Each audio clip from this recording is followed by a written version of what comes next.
ngas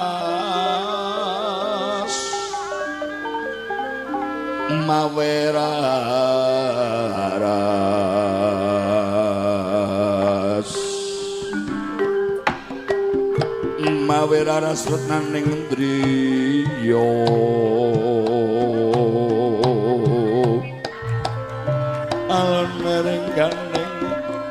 alon rengganing cipta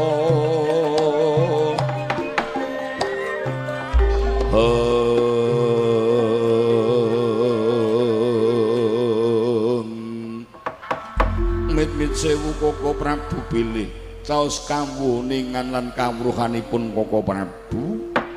menawi ngantos ingkang rayi ngaturi Koko Prabu menika mboten karnaning penggalijer paduka menika kadang Sudarawarda langkung sepuh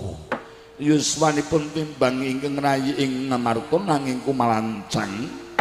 kumawantun ngantos ngaturi sedan ngaturi rawuhipun kedahipun rak kadangan nom ingkang marak sowan wonten Ndawonati sampun jamak limrahipun Yayi ingkang ngraka menika sampun dedhe andadani yen to menika ing sakmangke para kadang pendho klebet Yayi Puntadewa ngersaken ingkang ngraka semedya makempal jer yen pancen wonten kawigatosan icalana rasa jiku pengewuh derajating kadang luwih tuwa yuswa luwih sepuh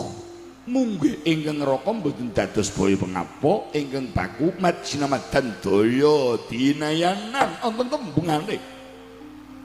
urukana gawe sentosa cerah bakal gawe bubrah ngelingi sami dene tedhak turun darah Mendura Yayi matur gung penuwun ingkang tani pepindhan